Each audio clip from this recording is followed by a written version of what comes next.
a lot of pay recognition offered by the IRS. CA का licence भी था अलग। तो स्टैट्यूटरी एम्प्लॉइज, भाई स्टैट्यूटरी एम्प्लॉइज क्या होता है? सबसे पहले आप तीन चीजें मेरे साथ यहां पे देख लो कि पहले हम बिल्कुल एक इसका ना बेसिक ओवरव्यू लेते हैं।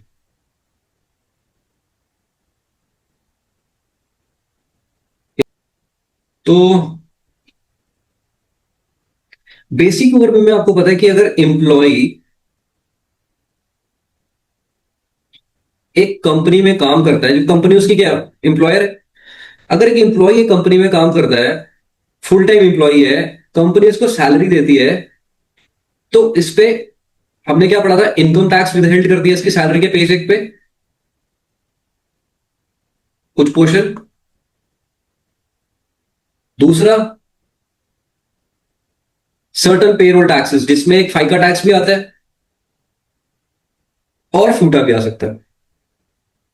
हमने पढ़ा है कि ये भी एक पेरोल टैक्स है, ये भी कंपनी इसके पे चेक से विदहेल्ड करती है ना? ये मैंने आपको बताया था कि सोशल सिक्योरिटी और मेडिकेयर में जाता है क्या, इसका जो पैसा आता है वो किस फंड में जाता है?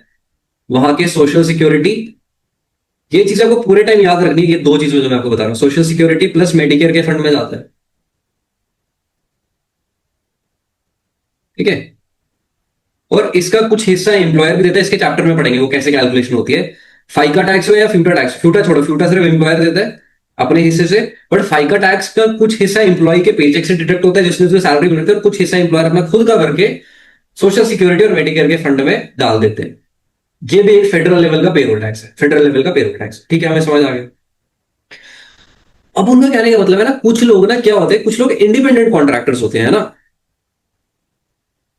Independent contractors. इंडिपेंडेंट कॉन्ट्रैक्टर्स होते हैं जो खुद के बॉस है। सिंपल लैंग्वेज, हम ये लोग बोलते हैं कि हम किसी के एम्प्लॉय नहीं है। अगर तुम फ्रीलांसिंग करते हो तो तुम खुद के बॉस हो एक तरह से, है ना? अपनी फर्म चलाते हो, अपना काम करते हो, सर्विसेज देते हो, इंडिपेंडेंट कॉन्ट्रैक्टर हो। अब ना कुछ इंडिपेंडेंट कॉन्ट्रैक्टर्स ऐसे होते हैं जिनका नेचर ऑफ वर्क ना, नेचर ऑफ वर्क थोड़ा थोड़ा एम्प्लॉय के साथ मिलता जुलता होता है। इसके एम्प्लॉयज एम्प्लॉयज के साथ मिलता जुलता होता है, मतलब एक तरह से ना उनका काम थोड़ा एम्प्लॉय की तरह दिखने लगता है। किसको? आईआरएस को, उनका नेचर ऑफ वर्क। तो आईआरएस कहता है यार ये तो एम्प्लॉय की तरह ही काम कर रहा है। क्यों? यार क्या पता तुमने 5-6 कंपनी से कुछ डील कर रखी है और उस डील में तुम्हें वहां से कमीशन मिलती है मंथली। पॉसिबल है ना? अब इसकी एग्जांपल ले लो। एक कंपनी है, एक मतलब एक रेस्टोरेंट है एक इंसान, वो प्राइवेट अपनी वैन चलाता है। ये वैन चलाता है, ये अपना वैन में और भी काम करता है, लोगों को इधर उधर छोड़ता है। और इस रेस्टोरेंट के साथ एक एग्रीमेंट साइन कर रखा है, एक कॉन्ट्रैक्ट हुआ हुआ है इनका। एक इनका कॉन्ट्रैक्ट हुआ हुआ है कि यार आपका जो भी ये रेस्टोरेंट लगा लो, ये जो भी बेकरी का सामान है ना इसका, ये बेकरी का सामान मैं आपको बचा दिया करूंगा महीने महीने में पर ऑर्डर के हिसाब से। कोई बात नहीं, इसने एक कॉन्ट्रैक्ट ये भी ले लिया हुआ है, बाकी अपना भी काम करते हैं और आप मेरे को महीने महीने कमीशन देते हैं। ठीक है? ये जो भी है इंसान, तो इसको महीने महीने कमीशन मिल रही है। यहाँ पे थोड़ा सा नेचर ऑफ वर्क तो इसको एम्प्लॉय की तरह लग रही है, तो रेस्टोरेंट का एम्प्लॉय लग रहा है एक तरह से, बट नहीं है, ये इंडिपेंडेंट कॉन्ट्रैक्टर है, कभी भी चाहे छोड़ सकता है। Is not bound with any rules and regulations of an employ. But IRS कहता है कि हम इनको ना फिर भी एम्प्लॉय नहीं मानेंगे, हम एक कैटेगरी बनाएंगे इंडिपेंडेंट कॉन्ट्रैक्टर्स की, और जिन लोगों का काम थोड़ा मिलता जुलता है उनको हम स्टैट्यूटरी एम्प्लॉय बोल देंगे। मतलब स्टैच्यू के हिसाब से, आईआरएस के हिसाब से वो एम्प्लॉय है, उनको हम क्या बोल देंगे? Statutory employ. तो मैंने अभी दो चीजें बताई, इंडिपेंडेंट कॉन्ट्रैक्टर्स, उन्हीं में से कुछ लोग स्टैट्यूटरी एम्प्लॉय बना देते हैं आईआरएस। दोनों अलग अलग चीजें, वो नहीं, कंफ्यूज होने की जरूरत नहीं है। इंडिपेंडेंट कॉन्ट्रैक्टर्स वो लोग हैं जो अपना खुद का काम करते हैं, बट उन जिन लोगों का काम थोड़ा सा नेचर ऑफ वर्क एम्प्लॉय जैसा है, उनको आईआरएस कहता है स्टैट्यूटरी एम्प्लॉय बना देते हैं। और उन लोगों के लिए हम बोलेंगे कि आप ये जो सोशल सिक्योरिटी और मेडिकेयर का पैसा, जो फाइका टैक्स काटते हो ना एम्प्लॉयर्स अपने एम्प्लॉयज के लिए, इन लोगों का भी काटो और इन लोगों को भी काट के हमें डिपॉजिट करो। बस इसलिए ये रूल बना है। इनकम टैक्स विदहेल्ड नहीं काटना है, ये वो खुद पे करेगा। आप बस हमें ये काटो, इसका पर्पस यही है, ये काटो इनके आप पेचेक से, बस ये चाहते हैं हम इनसे। हम चाहते हैं हम आप हमें ये दो, क्योंकि ये थोड़ा थोड़ा इनका काम ऐसा है, ये स्टेशनरी एम्प्लॉय है आपका आईआरएस का, तो इसका फाइका टैक्स कटा होना चाहिए। क्यों? क्योंकि तुम खुद सोचो, अगर ये सेल्फ एक, आपको पता ना, ये लोग अगर सेल्फ एम्प्लॉयड होते तो सेल्फ एम्प्लॉयमेंट इनकम होती, सेल्फ एम्प्लॉयड इनकम पे सेल्फ एम्प्लॉयमेंट टैक्स देते, नहीं तो, है ना? तो यहाँ पे वो कह रहे हैं कि सेल्फ एम्प्लॉयमेंट टैक्स नहीं देना है इन लोगों को, इनको क्या देना है, इनके पेरोल टैक्स चेक से इनका फाइका टैक्स काटा है, जो कि सोशल सिक्योरिटी मेडिकेयर टैक्स है, बस। नहीं तो इनको सेल्फ एम्प्लॉयमेंट टैक्स देना पड़ता, कोई प्रॉब्लम नहीं थी। तो बात ये है कि हम इसकी डेफिनेशन पढ़ेंगे, जिसमें इसने बोला workers who are independent contractors under common law but treated as employees for employment tax. ये मैंने चीज बताई, वर्कर्स हु आर इंडिपेंडेंट, जो लोग हैं तो इंडिपेंडेंट कॉन्ट्रैक्टर्स है, बट कॉमन लॉ के हिसाब से हम उनको ट्रीट कर लेंगे एज ए एम्प्लॉय की तरह। किसके लिए? एम्प्लॉयमेंट टैक्स के लिए। तो आईआरएस क्या कह रहा है कि है इंडिपेंडेंट कॉन्ट्रैक्टर्स है, पर हम इनको एम्प्लॉय ट्रीट कर लेंगे और इनको बोलेंगे स्टैट्यूटरी एम्प्लॉय। और ये कौन लोग हैं उन्होंने बता दिया है, सब नहीं है, कुछ लोग हैं जिनका मैंने बताया था नेचर ऑफ वर्क एक एम्प्लॉय की तरह। अगर आप देखोगे एक ड्राइवर डिस्ट्रीब्यूटिंग बेवरेजेस, अब उसे नॉन वेज लिखा है तो ये तो रूल है, ये इसमें मैं कुछ नहीं कर सकता, ठीक है। नॉन वेज एक बहुत बेसिक कॉमन कमोडिटी है, इसलिए उन्होंने उसको निकाल दिया। अगर कोई भी driver beverages, meat, meat produce, bakery, laundry, dry cleaning on commission देता है ना, इसकी सर्विसेज किसी के साथ इंडिपेंडेंटली कॉन्ट्रैक्ट करके, जैसे मैंने ऊपर एग्जांपल बोली, ये डिस्ट्रीब्यूट करता है क्या क्या, बेवरेजेस मतलब कोई भी ड्रिंक हो सकती है, मीट हो सकता है, बेकरी हो सकती है, लॉन्ड्री हो सकता है, ड्राई क्लीनिंग हो सकती है, कमीशन हो सकती है, तो वो स्टैट्यूटरी एम्प्लॉय है। अब मुझे बताओ, अगर इंडिया के हिसाब से मैं दोनों, एक जोमेटो वाला क्या एक स्टैट्यूटरी एम्प्लॉय है जोमेटो का? यस है, अंटिल वो मिल्क, जब वो मिल्क प्रोडक्ट कर रहा है ना तब नहीं है। उसके बाद वहां पे तो अपने हिसाब से उनके रूल्स उन्होंने बोल दिया तो बोल दिया, कुछ नहीं कर सकते। देन उसके बाद वो कह रहा है full time life insurance sales agent. Full time life insurance sales agent, LIC का एजेंट आपके घर आया एलआईसी का प्लान लेके, वो एलआईसी का जो एजेंट है वो एम्प्लॉयर एम्प्लॉयर एम्प्लॉय रिलेशन नहीं होता उसका एलआईसी के साथ, वो एक एजेंट है, एक सेल्स एजेंट, आपको एक प्लान बेचने आए। तो वो लोग भी, आईआरएस कह रहा है, इस तरह के लोग भी यूएस में अगर आपको दिखेंगे तो वो एक तरह से स्टेचुरी एम्प्लॉय है आईआरएस की नजरों में, उनका उनका सोशल सिक्योरिटी मेडिकेयर टैक्स काट रहा है आपने एलआईसी वालों। एलआईसी एक एग्जांपल है बस, कोई भी इंश्योरेंस एजेंट हो सकता है।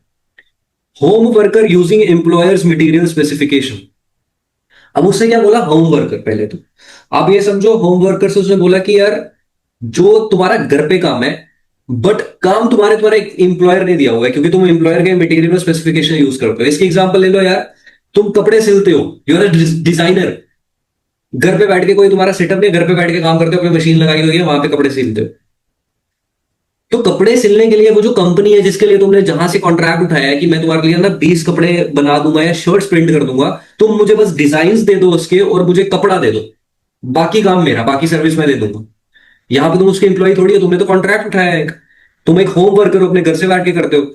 बट जैसे मैंने बोला, डिजाइन और कपड़ा कहां से लिया, एम्प्लॉयर से लिया ना, तो वो एम्प्लॉयर का मटेरियल स्पेसिफिकेशन है। इस तरह के लोग भी आईआरएस कहता है कि ये स्टैट्यूटरी एम्प्लॉय हैं, ये वाले इंडिपेंडेंट कॉन्ट्रैक्टर्स स्टैट्यूटरी एम्प्लॉय हैं। उसके बाद वो कह रहा है full time travelling sales person turning in orders for resale goods supplies to hotels, restaurants etcetera. तो ध्यान से उसको बोला, उसने बोला full time travelling sales person turning in orders for resale goods supplies to hotels restaurant. भाई कोई तुम्हारा सेटअप की बात की, उसने तुम्हारा कोई ऑफिस है नहीं, लगा लो मैं सुबह उठ के गाड़ी पे निकलता हूं और मैंने 10 से 12 होटल का टूर करना है, एक तो 3-4 रेस्टोरेंट का टूर करना है, और 2-3 कैफे को जाके एक्सप्लोर कर रहा हूं, उनको जाके ये बोलना है कि ये एक XYZ की केटरिंग कंपनी है, आप यहां से सामान ले लो। क्योंकि अब यहां पे होटल में भी तो खाना बनता है, जो वहां पे लोग रहते हैं वो अपना खाना वाना ऑर्डर कराते हैं, खाना एक बेसिक ऑफरिंग है जो ये सब देते हैं, होटल रेस्टोरेंट कैफे। पर ये जो अपना सामान मंगवाते हैं, दाल चावल आटा ये सब चीजें, वो सामान के लिए वो बोल रहा है कि एक इंसान उठा घर से वो यही काम करता है कि वो फुल टाइम उसका काम यही है कि वो उठता है सुबह, एक XYZ कंपनी के साथ उसने कॉन्ट्रैक्ट कर रखा है कि मैं आपका सामान बे मतलब आपकी ऑर्डर्स निकलवाऊंगा। तो वो होटल्स में जाता है, उसके बाद वो कुछ रेस्टोरेंट में, कैफे में जाता है, बोलता है कि दाल चावल आटा आप इस कंपनी से ले लो, ये कंपनी का एक टैबलेट लेके निकलता है, वहां पे बताता है इन सबको कि यहाँ पे ये सब आपको मिल जाएगा, इतना अफोर्डेबल प्राइस में मिलेगा, आप यहाँ से सारा सामान उठाओ। तो वो बल्क में ऑर्डर उठाते हैं जिसको भी चाहिए होगा इन सब में से, है ना।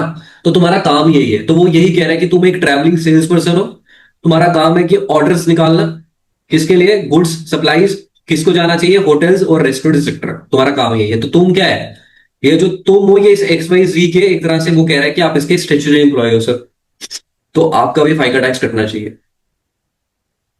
देन उसके बाद officers of exempt organisation also count. Last उसने चीज लिख दी यार, एक नॉन प्रॉफिट ऑर्गेनाइजेशन जिसका काम प्रॉफिट कमाना नहीं है, कोई NGO है पर उसमें लोग तो काम करते हैं, उनको सैलरी वैलरी मिलती होगी, they are not employees but for tax purposes they are the statutory employees of the company from the IRS perspective. तो वो लोग भी इसमें आ गए। तो ये सारे लोग कौन से हैं, जो इंडिपेंडेंट कॉन्ट्रैक्टर्स तो हैं जनरली बट स्टेचुटरी एम्प्लॉय की डेफिनेशन में फॉलो कर।